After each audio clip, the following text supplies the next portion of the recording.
തകരാർ. AI camera പ്രവർത്തിച്ചിട്ട് ദിവസങ്ങൾ മാത്രം പിന്നിട്ടിട്ടും അപാകതകളിൽ വട്ടം കറങ്ങിയിരിക്കുകയാണ് MVD. 1 ലക്ഷത്തിലേറെ ചട്ടലംഘനങ്ങൾ ഇതുവരെ കണ്ടെത്താനായെങ്കിലും സാങ്കേതിക തകരാർ മൂലം നോട്ടീസ് അയച്ചത് 3000 പേർക്ക് മാത്രമാണ്. മാസങ്ങൾ നീണ്ട ട്രയൽ റൺ, കൊട്ടിഘോഷിച്ച് ഉദ്ഘാടനം. ക്യാമറ പ്രവർത്തിച്ചു തുടങ്ങിയപ്പോൾ പക്ഷേ പണി പാളി. സാങ്കേതിക പ്രശ്നങ്ങൾ നീക്കാനാകാത്തത് സർക്കാരിന് മുന്നിലെ വലിയ വെല്ലുവിളിയാണ്.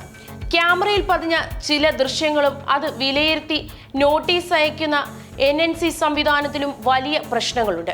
ഹൈ സെക്യൂരിറ്റി നമ്പർ പ്ലേറ്റിലുള്ള വാഹനങ്ങളുടെ നമ്പർ മാത്രമേ വ്യക്തമായി ക്യാമറയിൽ പതിയുന്നുള്ളൂ. പഴയ രീതിയിലുള്ള നമ്പർ പ്ലേറ്റുകളിൽ ഒരു സ്ക്രൂവോ മറ്റോ ഉണ്ടെങ്കിൽ അത് 0 ക്യാമറയിൽ വിലയിരുത്തും. ദൃശ്യങ്ങൾ പരിശോധിച്ച് പരിവാഹൻ സൈറ്റിലേക്ക് മാറ്റി ചെല്ലാൻ അയക്കാൻ ശ്രമിക്കുമ്പോഴും പ്രശ്നമാണ്.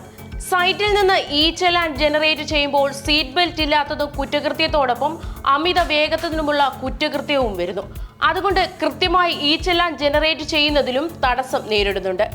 ചെറിയ രീതിയിലെങ്കിലും പ്രശ്നം പരിഹരിക്കാൻ ആയതോടെ അതനുസരിച്ച് 3000-ഓളം പേർക്ക് ചെല്ലാൻ അയച്ചു. ഒരു ദിവസം പരമാവധി 25,000 പേർക്ക് നോട്ടീസുകൾ പുതിയ സംവിധാനം വഴി അയക്കുമെന്നായിരുന്നു പ്രഖ്യാപനം. ക്യാമറ കണ്ടെത്തിയ കുറ്റകൃത്യങ്ങളിൽ അപാകതകളുടെ സംശയത്താൽ ഇവയൊക്കെ ഒഴിവാക്കുകയാണ്. ചെല്ലാൻ അയച്ച് കുടുങ്ങിപ്പോകുമോ എന്ന പേടിയാണ് കാരണം. പരിവാഹൻ പ്രശ്നങ്ങൾ ഒരാഴ്ചയ്ക്കുള്ളിൽ പൂർണ്ണമായും പരിഹരിക്കാൻ സാധിക്കുമെന്ന് NIC പറയുന്നു. അതേസമയം ഒരു ദിവസം ക്യാമറയിൽ പതിഞ്ഞ നിയമലംഘനങ്ങൾക്ക് കണക്കും കൃത്യമായി കൺട്രോൾ റൂമിലേക്ക് ലഭിച്ചു തുടങ്ങിയിട്ടില്ല. നോ പാർക്കിംഗ് സ്ഥലങ്ങളിൽ എല്ലാ സ്ഥലങ്ങളിലും ബോർഡ് സ്ഥാപിച്ച ശേഷമേ ഇതിനുള്ള പിഴയും ഈടാക്കി തുടങ്ങിയാൽ മതിയെന്ന് ഗതാഗത കമ്മീഷണറേറ്റിനുള്ള നിർദ്ദേശമുണ്ട്.